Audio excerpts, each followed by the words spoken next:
There's a new rock bottom every day in Queens, and Thursday was the newest of rock bottoms. The Mets tie the game at 3, then they absolutely implode. Jorge Lopez throws a glove in the stands, gets DFA'd after the game after calling the Mets the worst team in baseball. The Mets now 11 games under 500, and the train wreck continues to crash. We will talk all about it with special guest Mets YouTuber Tyler Ward. That's right, Wardy will join us here on a brand new episode of the Sick Podcast, Mets Magic. Let's do it. Turn up your volume. Because you're about to listen to the Sick Podcast. Mets Magic with Jake Brown. And it's in there, strike three called. The Mets win the pennant. The New York Mets have won the National League pennant. Put it in the books. The New York Mets, for the first time in 15 years, are champions of the National League. The sickest New York Mets podcast. It's gonna be sick. Welcome back to the Sick Podcast, Mets Magic. At some point, we're going to have to change this show to Mets Tragic, because that's all this team has been so far this season. Jake Brown here at Jake Brown Radio on social media. Subscribe to my YouTube. Subscribe to the Sick Podcast, Mets Magic on YouTube. Follow Mets Magic on Twitter at SickPodMets, Twitter, X, whatever you call it. And subscribe. Smash that thumbs up button. Comment below. How are you feeling about the Mets? What the heck do you do here? I mean, we got a lot of things to discuss. Not a lot of answers, but we got a whole lot of questions. And in a minute, Tyler Ward, Wardy NYM on Twitter and on YouTube. Make sure you subscribe to his YouTube. Will join me. But first off, I mean, the Mets gave us a ton to talk about. I went to the game on Wednesday. It was a beautiful day. Got done with work. Went to the game. Had a bunch of vouchers from Monday, so I was able to do Hyundai Club, so I ate a lot. So the food was good. The drinks were good. The baseball was not. And the Mets were swept by the Dodgers. They are now a season worst. 11 games under 500. And that wasn't even the biggest story of the day. Pete Alonso, of course, another big story, getting hit in the hand. Maybe he'll go to the IL. Edwin Diaz has been awful this season. He will go to the IL with shoulder impingement. Then after the game, well, I should say during the game, Jorge Lopez decides to throw his glove in the crowd. There's no place for that. Carlos Mendoza after the game calls it unacceptable. Jorge Lopez, and he doubled down on this. This wasn't a language barrier. He doubled down on his take that this is the worst effing team in MLB, the worst effing teammate on the worst effing team in MLB. And he said he wouldn't take back throwing the glove in the stands after hearing his manager call it unacceptable. So it's something I already knew and a lot of people already knew, but the Mets have problems far beyond the players on the field. It goes into the clubhouse. Part of it's a rookie manager. I'm not going to blame him for this season. Everything's gone wrong for this team, so you put the blame on everyone. But they have a ton of issues beyond the play on the field. They have clubhouse problems, and maybe they got rid of one of them last night when they decided after the glove tossing. I assume what he said played a factor, but we won't really know. Maybe someone answers that, but maybe what he said added to the fact that the Mets DFA'd him under an hour after he talked to the media. So he claims he didn't talk to Mendoza and he didn't talk to Stearns before he met with the media. If that's true, maybe what he said played a factor, but we're not sure. But whatever it is, Jorge Lopez DFA'd. It was the only move to do in that situation. It's something you can say, and I heard a lot of people say, finally, someone said the truth. Like, Mets fans say it every day. We're paying to go to the game. We're allowed to say whatever we want. We're just fans sounding off on the team and our frustration. We're paying customers. You're allowed to do that. For a guy inside the clubhouse to call us the worst team in baseball, they're physically not. The White Sox are worse. They're not the worst team in baseball. They're playing like it, of course, and a lot of us think they are just by the way they're playing. But it's not something you utter to the media. It's not something you say out loud, especially after you sucked that day and you got pounded. And then you threw your glove and you got ejected. So it's just not something you say. Those are the unwritten rules of a clubhouse. It's not something you mentioned. You work it out. And apparently this happened after a team meeting, which makes this even worse. Like, what did you just talk about at this meeting? That after that meeting, media comes in, you still say what you said. You still have no regrets of what you did. That's a guy who wanted to be out of town. That's a guy who was asking to be DFA'd, and the Mets granted him his wish. You're no longer on the worst effing team in baseball. Maybe the White Sox will sign you, and then you'll be on the worst team in baseball. How would you like that, Jorge? All right, let's talk about it. Let's bring in Wardy now, because I know he was venting on YouTube a lot last night too, and there's a lot to vent about. It's an early morning. We're up late with Mets frustrations. Tyler Ward, Wardy NYM on Twitter and YouTube. Wardy, welcome to the program. We haven't actually spoke, so I'm glad to have you here on Mets Magic, a.k.a. Mets Tragic. No better time to formally meet each other than talk about the Mets. Of course, free fall, and it's not even June. So excited to get into this one. You had a DFA, Jorge, right? Like, a lot of people are tweeting me. I'm sure they're tweeting you like, what's wrong with him saying it? We're all saying it. Us saying it versus a player in the clubhouse saying it is two totally sides of the spectrum that people understand that what he did is not permittable, to the point that guys talking after him, Ottavino, Lindor, they're like, he knows he shouldn't have done that. They're essentially disagreeing with him. There was clearly an issue there in the clubhouse, and he's clearly a guy that doesn't want to be here, and the Mets granted him that. There's no part of that on this team, especially with the way things are going. It's only going to get worse if you keep someone with that mindset and that attitude inside this Mets clubhouse. Well, let's just start where, when you were introing everything, you were saying, okay, do we know, did he speak to Mendoza? Did he speak to Stearns? He did. Will Salmon confirmed exactly that he lied to the media. He did speak to both of them and still went on and made those remarks. Now, does that mean that they basically told him that he would be DFA'd and they still let him roll out to the media? I find that a little hard to believe. It doesn't seem like, granted, I know any competent organization wouldn't do such a thing. But again, this is the Mets we're talking about, so maybe I'm wrong here. But Jorge Lopez 100% was getting DFA'd as soon as those words came out of his mouth. There was no way that it wouldn't. And that is the frustrating thing, because it's not like Lopez, look, of course he had a less than sharp outing, his final outing as a Met. But he's also one of these guys that has been rather productive for the Mets in this bullpen for a good chunk of the season thus far. He's been one of those bright spots that David Stearns acquired on a one-year deal this past offseason. So you're losing now a talented pitcher, not because of the on-field product, but because of the off-field product. And I can't speak on Jorge Lopez's, self in regards to how he is in that clubhouse. If he calls himself the worst teammate on the worst team, maybe that is in fact true to a degree. Maybe he does actually have some problems, and it's pretty telling after a 40-minute team meeting led by Francisco Lindor that this is your main headline. Like, that's a major red flag, and that's why I was up late last night still talking about this on YouTube, because it really took me back how, again, the Mets, after 11 games below 500, another free fall of a series, being swept by the Dodgers when the Dodgers had played far from dominant baseball, especially against this Mets team. That's the most frustrating thing. And then you have this kind of ordeal happen afterwards. I mean, literally, if you want to just look at a dumpster fire, look no further than here in Flushing, because that's what we have here with the Mets right now. So I guess my question to you here, Jake, is when you see this kind of ordeal happen with Jorge Lopez being as blunt as he was, where me personally, I don't hate the comments because he's not really wrong outside of a select few teams, but you hate the fact that he still said it because you know what his demise was going to be right thereafter. I mean, as soon as that happened, I knew he was no longer going to be a New York Met, because naturally the organization, of course, is not going to abide by any players that directly talk down on the respective clubhouse, essentially. Like, that's throwing the whole team under the bus, one. And two, just saying how, we're the worst effing team in baseball. That's just a terrible look. And I'm sure Steve Cohen has choice words to say about it, and I'm sure he has with David Stearns since then. But I got to ask you, Jake, after a situation like this, where do you put this kind of debacle with Jorge Lopez and just the Mets 2024 to this point in comparison, or really is it in unison with recent Mets meltdowns that we have seen in history?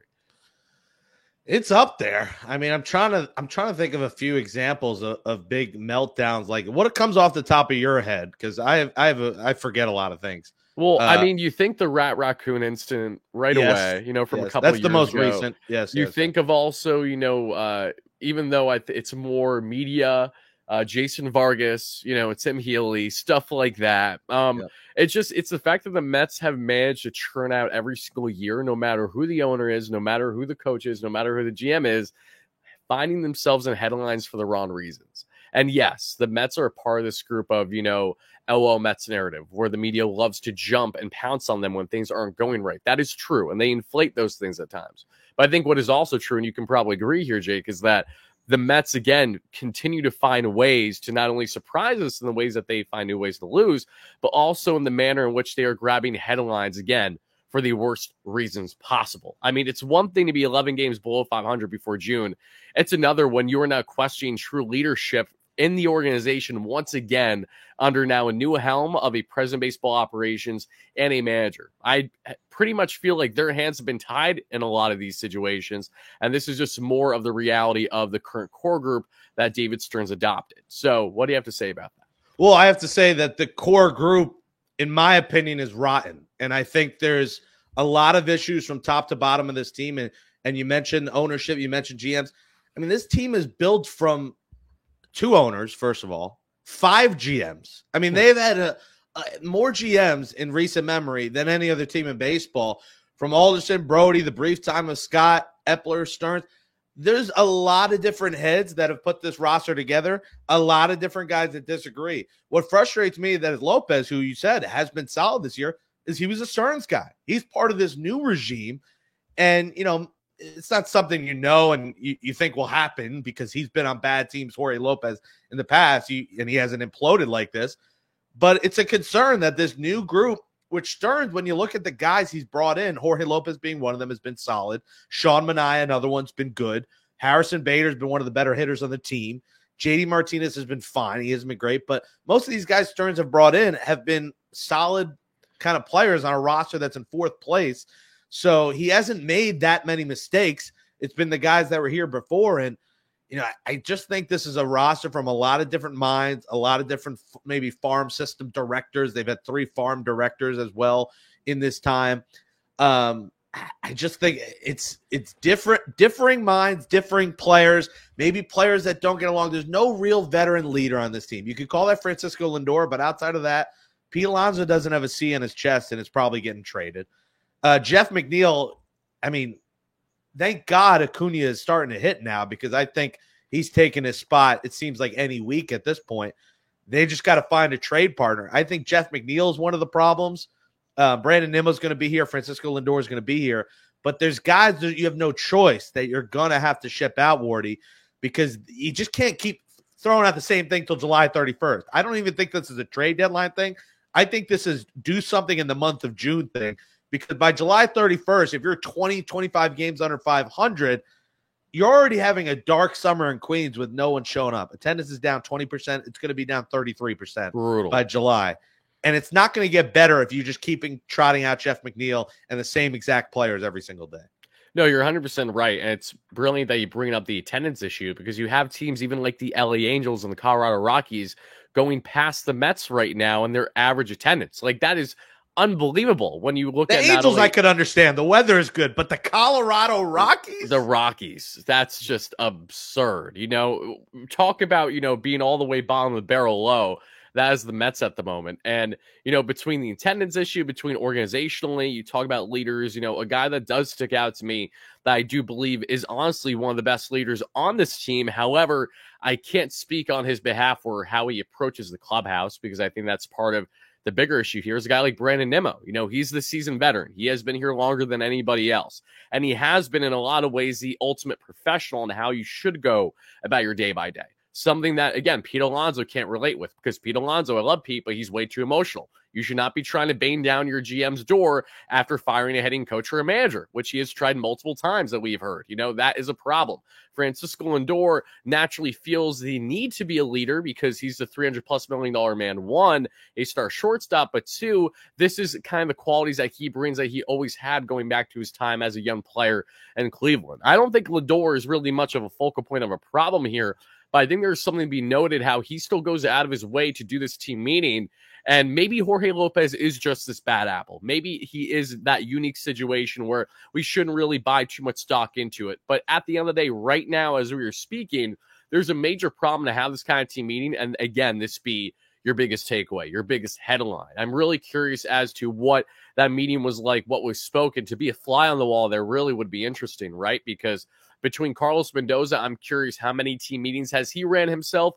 This is a guy that famously, when he was the bench boss there for Aaron Boone with the Yanks, was the driver behind a lot of team meetings and, a lot of pregame work and things of that nature. How much has that differentiate or stayed the same now as skipper for the Mets? So I just think when it comes to the Mets leadership-wise, there's a massive problem because you can't really pinpoint a specific person the way you can maybe in other organizations where they look at, okay, these Grizzle vets, these are the guys, and they're really leading them the right way. Even when they go through turmoil and ups and downs, they have an understanding. And I think a bigger problem here, Jake, and this goes back to, I'm even thinking about this Cleveland Guardians series, and I was speaking to my man Fuzzy. He's a big YouTuber, a big Cleveland Guardians fan, and when we were speaking about the differences between the two teams, there is a clear difference in the sense of philosophy. It is buying in and knowing exactly what your role is as soon as you get here. Smaller market organizations that are heavily analytic built, like the Guardians, like the Rays, etc., do this so well, better than most teams in Major League Baseball. With big payrolls, you look at the Dodgers, you look at the Braves.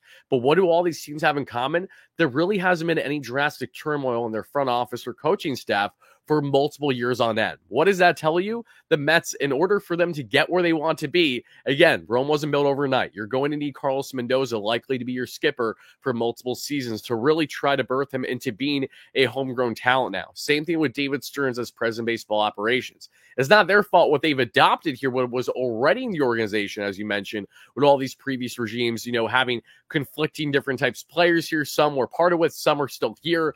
I agree with you in regards to McNeil and others because Jeff, it's not a matter of if he will be dealt or parted with by the Mets, but when. I don't see a chance in heck that he is here in 2025. And while his trade value is far from high at the moment, I'm sure Steve Cohen will have no problem eating a good portion of that salary the way that he has for other players in the past, if it means bettering the team going forward. Because when you look at this entire lineup, when you look at this entire roster right now, there's not one player that I could say outside of really Francisco Alvarez that, okay, there's not a chance in heck that this guy cannot be traded or shouldn't be traded. I think everyone is up for grabs, one, and I think we're having the further reality of, can the Mets win with this core? It isn't looking that way. Yeah, and that's something when I tweeted this, I was looking around the diamond yesterday, just at the ballpark solo, a mental health day, which is the Mets game's not very a great place. What are you doing? You said mental health at Citi Field? Listen, that's the most contradictory thing you could have done. There were fried pork chops and flank steak in my face, in my mouth. So that was my mental health, was eating. The Hyundai Club has arguably the best food in the stadium. I love to eat. So I was eating good, and that was my mental health, was eating. Maybe a vodka soda, splash of cran mixed in there. So a little bit of that. But listen, I looked around and I'm like, first base probably getting traded. Second base probably getting traded. Third base, Beatty has been incredibly disappointing. Mark Vientos, who knows his role? Maybe now he plays first. If Alonso goes in the IL, maybe Vientos is a trade piece. But he's a guy I've heard is disappointed in the role that he's had. And he's not happy with the Mets. So third base is a problem. Catcher, we're not going to discuss because, like you said, it's Alvarez's spot. He'll be back hopefully in the next coming weeks. And it's a small sample size, but 11-23 without him, 11-8 with him. It shows you he had a big impact. And they're very much missing not only his bat, but his calls behind the plate, his defensive ability. They're missing it all because Omar Narvaez has been a train wreck. Tomas Nido's actually been fine, and he actually hit a home run yesterday. That shows you the Mets have a problem when Harrison Bader and Tomas Nido are your best hitters right now. That's the sign of a fourth-place team. Then I go to the outfield. You're talking about center field, Bader. He's been good, but he'll be gone. Like, he's now a trade chip because he has enough value where you can get some kind of prospect for him for a team that needs an outfielder. Right field, you said Marte. He's looked lazy. He's looked bad in the outfield. The only thing, he's been okay at the plate, and he's been great with his arm. We know he's got an arm. That'll never leave him. But his ability to track down balls is not the same. He doesn't get on base enough. His OBP is around 300. He's not walking enough. He's not stealing enough bases. He's owed $20 million next year. So that's another guy with Jeff McNeil that you're going to have to eat at least $10 million of that contract. Somebody might want him if you want a right fielder. I just think defensively, he's not the same player, and he might be one of those guys, and I pretty much know he is, that Tommy Pham talks about when he says this is the least hardworking team. And a lot of people give him crap because that's his style. That's his way he goes about it. That's Starling Marte. But I've seen in the outfield where he's run in, the ball's got past him, and he's not tracking down balls that are in front of him. It's a problem. And then left field, Brandon Nimmo, you said, I probably agree. He's a leader, but he's a little bit too happy. He's not the guy who's going to yell in a guy's face. I don't think the Mets have that at all from top to bottom, starting with the manager. And like you said, Mendoza's not getting fired. People were like, fire Mendoza. He's here at least this year and probably next year. He's going to get at least 2 years. So you just can't say that. Now you can say maybe fire the hitting coaches. Maybe that's one thing. Maybe that shakes something up. Maybe they get Donnie Stevenson part 2. I don't know. But maybe that's something that comes in June or July. But I just think guys are underperforming. Maybe it's a little too much analytics. Maybe things are in their head. It's also a loser mindset. Last year, losers. This year, losers. Since they lost that first round after the 101-win season, the wild card, all they've known is pretty much losing outside of maybe a few months last year. And let's flash this tweet. I tweeted this last night because I was proud of the research I did, Wardy, on this to go through every year in Mets history. And the last team, and this is full season, the last Mets team to have a record this bad, 11 games under 500 on this date, was the 1993 Mets. They won 59 games, one of the worst teams in franchise history. The only other teams to have same or worse record at this point was the 77 Mets, 64, 63, 62. And those were some of the worst teams in the history of baseball. That's 62 years of baseball. And this 2024 Mets team has been historically awful, Wardy. And I think that's why maybe you and a lot of people are looking at this. Everyone's like, you weren't alive in this era. And I'm like, well, the stats show you that even some of those bad years on Memorial Day, you weren't the most depressed Mets fan ever. This year, it's historic. And that's why everything top to bottom, it's incredibly mind-bogglingly frustrating because they do have better talent. They are better than 11 games under 500. I'm not saying they're a playoff team, but they are in fourth place, 11 games under 500 bad. And that's why, as of now, in my Mets fandom, this has been the worst team of my life. Yeah, I mean, I don't think you're completely wrong. For me, this just feels like a blur going back to all the way August of 2022. I mean, because we could start there. That's when the demise of the Mets with this kind of core started, because they had the easiest schedule on paper around that time in Major League Baseball, and they won, I think, 1 or 2 games above 500 that month. They really struggled. That was around the time we saw Starling Marte either in August or September get hurt from Mitch Keller for the Pirates, and the Mets were pretty much cooked from there. You know, they lose the division, of course, the Braves in dramatic fashion, and then they go on and get absolutely steamrolled by the Padres in the playoffs. Then you fast forward to 2023 under Buck Showalter. Eric Chavez is the bench boss. Jeremy Barnes is the main guy at the helm for the hitting coach. And the Mets are underwhelming all season. The fact that Tommy Pham, rental pickup, is your biggest standout pretty much on a lot of the offensive end, where he becomes this really a key trade chip where the Mets got a nice prospect for 17-year-old shortstop, if I'm not mistaken. And he goes on to have the run with the D-backs when he was impactful and says how, you know, this was the worst group of position players, you know, I've ever been a part of in regards to work ethic. You know, there's no reason to think he was lying there. And anyone that gets offended, any Mets fan, isn't looking at the big picture here. We should be hearing stuff like this because it tells you what the actual problems are. That we're not going crazy by saying, okay, the Mets have all this talent on paper. Why aren't they performing? It's because, 1, they don't have a proper philosophy. 2, there's zero identity with the organization that goes into this season as well. Nada. And a leadership that, again, just looks completely in flux now. And now in this 2024 season, 11 games below 500, a couple things really stand out. It's 1, it's still 162, the same way the Mets started 0-5, same way they had a 12-3 run. All it takes is a run, and just like that, you're back in the thick of things. It's hilarious how even 11 games below 500, the Mets are 5 or 6 games out of a wild card spot right now. Like, that isn't out of the realm of possibility, yet there's nothing to suggest that they will get anything remotely close to that point with the way that they have been underwhelming for literally a month straight now. And for me, and Jake, I want to know your thoughts on this. I went into the season trying to be as rational, as level-headed as possible in the sense of, I know that they're going to lose a lot of games. You know, this as Ron Darling famously says on the broadcast, you win 60 games and you lose 60 games every single season. What do you do with the remaining chunk of 40 or so that you got there? And right now, the Mets are on pace to, again, pretty much be a 60-win team, which is not ideal.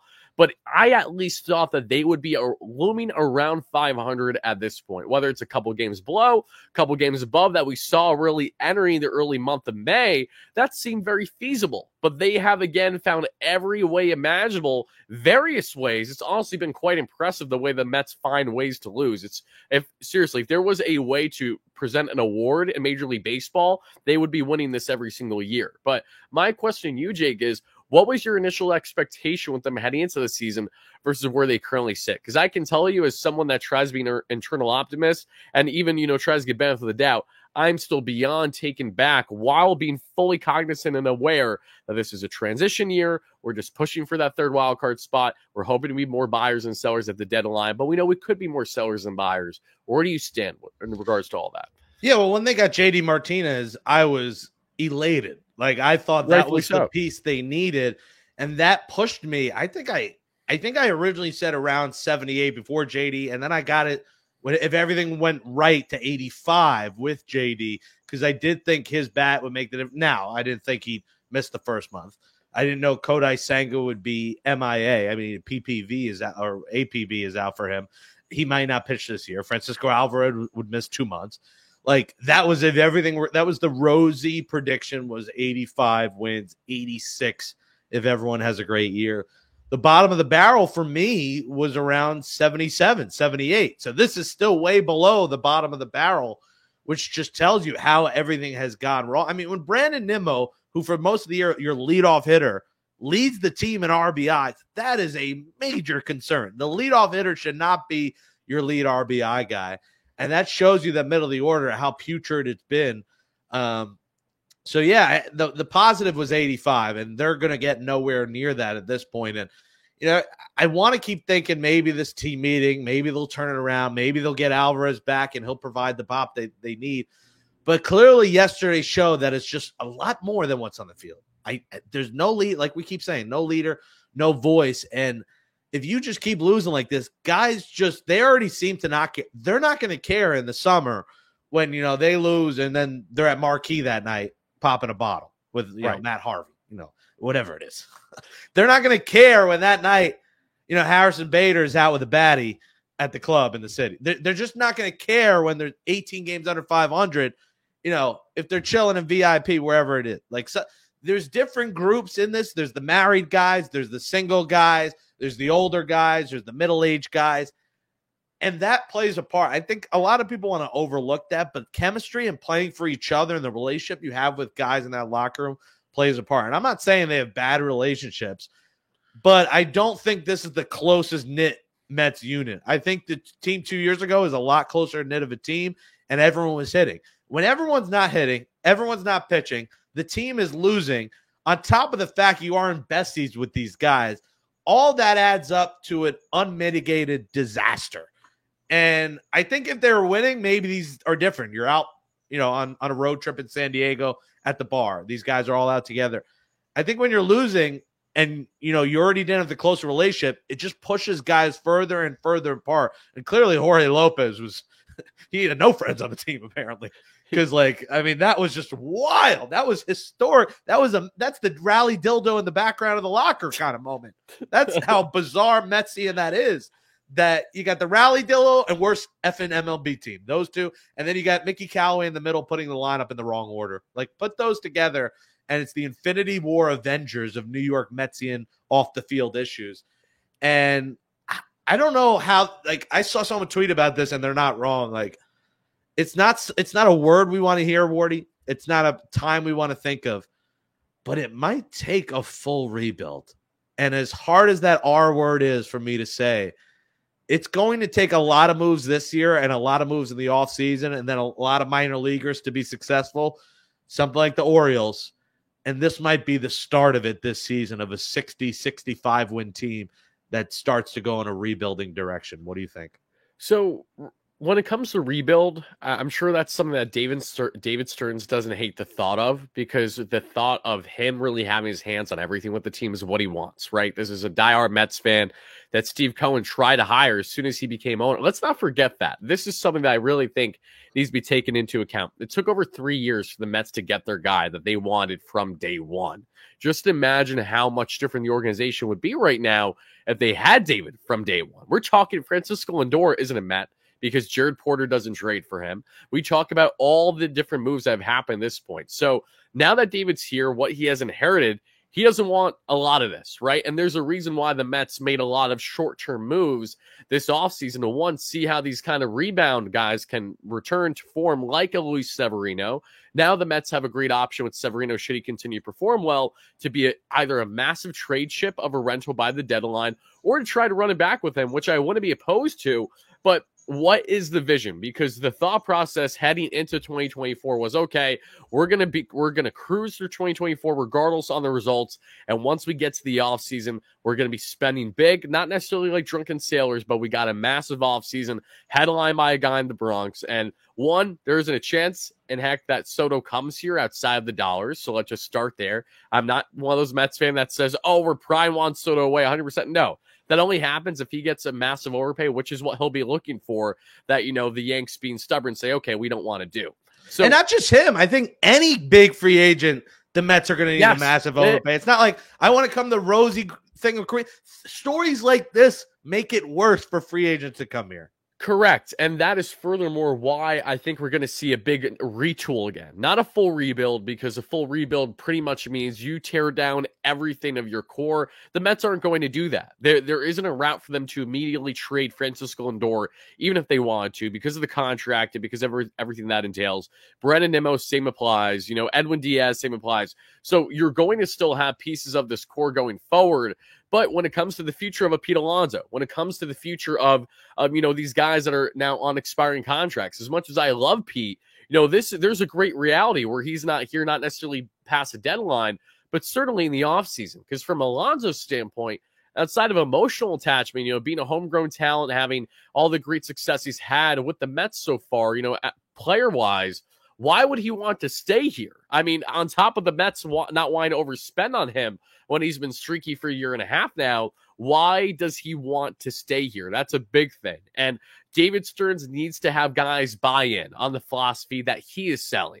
So I agree. I think we're going to see a lot of turmoil. I don't think we're going to get to a full rebuild part, because truthfully, I just don't think Mets fans can even handle it. Because the same way that we can't handle something like this in a transitionary year, imagine another 2-3 seasons of being a beyond mediocre ball club for the sake of really running the ship from there when nothing's guaranteed. You can have a full rebuild all you want. It doesn't mean you're going to have success when it's all said and done if you don't have the right guys making those decisions. I have faith and trust in David Stearns.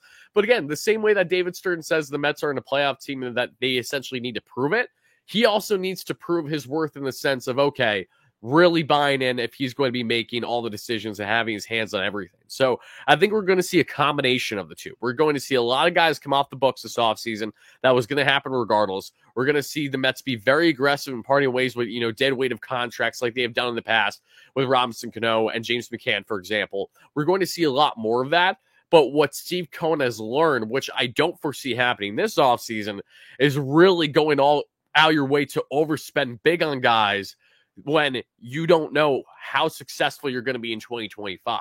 We made the great mistakes of buying in on these short-term options and Justin Verlander, Max Scherzer, and falling short the way that we did. Starling Marte, it was a 4 or 5 year contract when we knew we were getting peak Marte for a year or two. That was always going to be the case. And as soon as Billy Epler and the Mets signed him, I knew that. I was like, that's why it's so imperative to make sure you win within the next 2 years with a guy like that on a contract. That's why being underwhelming and going for Daniel Vogelbach, Tyler Naquin, and Darren Ruff in 2022 was that much more disgusting because of the greater picture.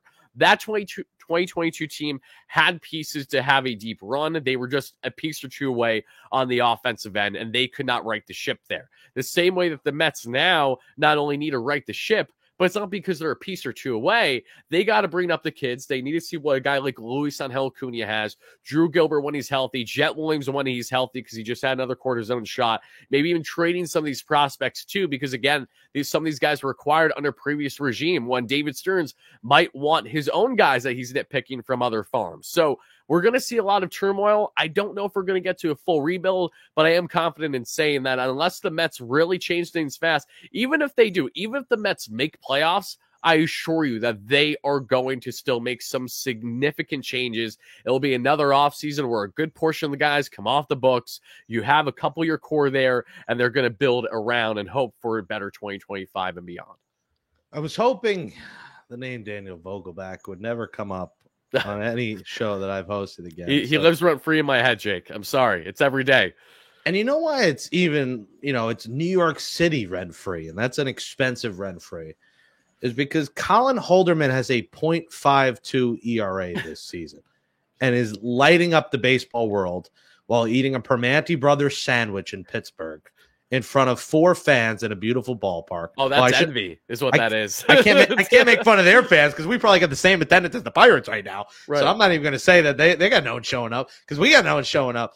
If Ohtani's not in town, he was a lot more Dodger fan than Met fans there this week. Right.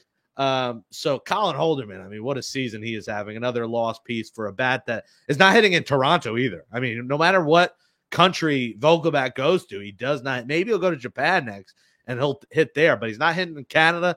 He's not hitting in the United States of America. Where will Daniel Vogelback hit next? Who knows? But yeah, this is, the prospects are very interesting because another layer of this that a lot of people forget about is, Jeff McNeil gets benched yesterday if Ronnie Mauricio never tears his ACL. I was so looking forward to Ronnie Mauricio this season, and I thought if healthy, he was going to be a starter, whether it's second or third, and I know his defense isn't the best, but he showed me a lot. Not only the spark that he provides with the bat, but on the base pass, his energy, the youthful exuberance. Athleticism, just so comfortable out there. The relationships he'll have with the young guys like an Alvarez, I think that's important. I thought him and Alvarez are spark plugs on a team that needs that youth spark plugs, that has a lot of old guys like Ottavino, who's, now we know why Adam Ottavino was doing SNY broadcast, because he envisioned that he was cooked. And I think Adam Ottavino might be cooked, despite the Kid Cudi walk-in entrance is great. It's a great song. He looks cooked and is looking ready to be a broadcaster sooner rather than later. He might be in that pre- and post-game booth with Todd Zeal and Gary Apple by the All-Star break at this rate. But Ronnie Mauricio would have been, and it's unfortunate because the story. Like, he was playing because he needed the money, because he essentially got robbed of his money by agents and family members, and he lost out a lot of money. Good job by Mike Puma from the Post on that story. But man, I would have loved to see a summer of Ronnie Mauricio, Luis Angel Acuna, Francisco Alvarez, because then you're talking about reasons to show up to the ballpark. Like, I'm a diehard. I live 15 minutes from the stadium. I try and go to 40, sometimes 50 games a year if they're really good.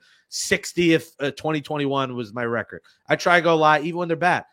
But I find myself having no reason to go watch this team in person. No reason to, get the Uber or to get a ticket or to get food, because there's nothing to root for out there. It's just a lot of guys just going out there swinging and playing, where at least the youth exuberance, and you talk about the Cliffords and the Acunas of the world and the Jet Williams and Drew Gilbert, these young guys you want to talk about coach, that's a reason to go see the future of the team. But a lot of the guys we're watching are rentals of the team. They're here for another 6 to 8 weeks. And I think that's what's making this team and this losing harder to stomach, Wardy, because we're watching a lot of guys who are blockbuster rentals. Right. We're eating the licorice and the popcorn at the ballpark, but we're returning the DVD or the VHS in a couple of days before we get the fee, or the red box. If you're a red box guy, you go to your local grocery store. I'm sure you picked up a red box once in a while. Blockbuster, maybe you're too young for the. How old are you? No, I'm old enough. I'm old enough. Yeah, you know about Blockbuster. Yes, of course. The Mets are a whole lot of Blockbuster VHS, romance, like it's chick flicks. They have a bunch of chick flicks that are getting returned in the coming weeks, and that's a hard thing to sell to this fan base, and why we're here venting and letting out our therapy sessions for free of charge. Yeah, and to add on briefly on Ronnie Mauricio, I can tell you I won't speak on the player because not that I would be throwing them under the bus, but it's not my have to. So I can tell you there was an active player in the Mets organization, a prominent player that said earlier in spring training, Ronnie Mauricio was going to be the Mets starting third baseman. So that right there tells you, okay, they initially had the vision that was Ronnie's job to lose. Beatty and Vientos would try to battle it out for other positions, whether it be getting some time at the hot corner, time at first base, maybe even some time at second, which Beatty's now getting pregame reps and doing so now that Joey Wendell is no longer even existing in Major League Baseball because the Braves cut him away too. That tells you that, again, David Stearns, what his vision was initially heading in, already wasn't the way that it was supposed to go because of injuries, right? So when you lose a Ronnie Mauricio that has been electric, and honestly, I like to call Ronnie, not as an insult to him, but he is kind of like a Walmart O'Neal Cruz or Ellie De La Cruz. He has those similar flashes, in his game as well, especially being electrifying, big towering shortstop that can play various infield positions. I think there's a lot of potential there with him in his game when he's healthy, when he returns. I'm looking forward to that. But Francisco Alvarez, it cannot be understated how, and again, this is another problem. The Mets are so reliant on Francisco Alvarez because while, yes, he isn't solely the reason why their record is 11, 23, or 25, whatever it is right now since he's been out with injury, but when you lose a lightning rod, both offensively and defensively to that degree, this is the same Alvarez that had around 10 games last season where he hit a home run and Mets losses. Like the Mets lost after he even gave them the lead with a big bomb. So he's doing everything he possibly can. We know this is a 30-plus home run bat when healthy at the backstop position, which is so rare to find. Now you're telling me he's an elite framer with tremendous pop-up time to second and third. I wonder how the Mets have been ran on as much as they have the past month. It's because they don't have Francisco Alvarez there. That is a difference maker. Nito isn't terrible, but he is still not Francisco Alvarez level. Omar Narvaez is just dead weight of $8 million that will be eaten hopefully sooner rather than later by Steve Cohen. The Mets, when it comes to what we want to see, it's guys like Alvarez. It's guys like Mauricio.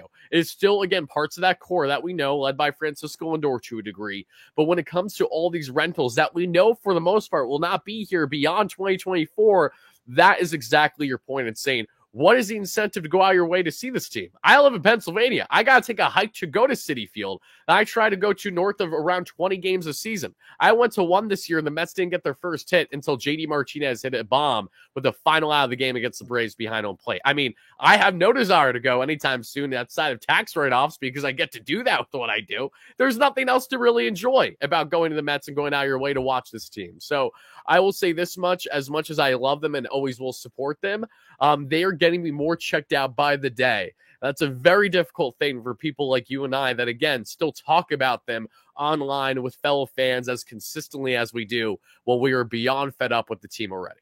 And I went on a 10-minute rant, and that was part of it. I looked at us as kind of the bottom of the barrel of the people that it is affecting. It does affect us because everyone's like, why do you keep watching? Well, we still have a job to do to provide entertainment for the fans, but we're here. And I looked at the people above us that are in the organization, and an example was yesterday. My buddy, the bartender at Citi Field, this is his job. I mean, he's there 80 to 8 almost every game. Say he's missing one or two. He's there 75 to 80 games a year bartending for a bar that no one's going in because there's no fans in the building. And his livelihood, his rent, his bills are made up of people being there and the team being competitive enough to come to the ballpark. And he's not making money because no one is. So from the bartenders, the waiters, the servers, the suite attendants, the suite food people, it's a trickle-down effect. And I hope that was something that was addressed in the team meeting. And I think Ottavino or Lindor said something to that effect of, hey, like, we're playing beyond us. We're playing for a city. We're playing for fans. We're playing for all these people. And the people internally, the ticket people internally are getting screwed, royally screwed. And then we're getting screwed. I mean, we're after them, but we're getting screwed too because this is our livelihood. And for a team to be checked out before June means, our views are going down. No one's watching us. And that's a problem. For us, it's a problem for everyone in the organization, and the team sucks. Tyler Ward, Wardy NYM is where you can follow him on Twitter. Subscribe to his YouTube. He goes live after games. He has live venting sessions. I'm never in a space to vent live, especially this year. This has been tough, bro. We're gonna be struggling the rest of the year. But let's hope we turn around. Maybe the team meeting, maybe this sparks something. Maybe Lopez being out of the clubhouse sparks something. That was the cancer. Winning streak starts now. Yeah, he was the raccoon. He was the dildo. Get him out of here, and hope they turn around. We'll always be rooting and hoping they do. And hopefully there are better days ahead in Mets land. Wardy, thanks for coming on Mets Magic, a.k.a. Mets Tragic.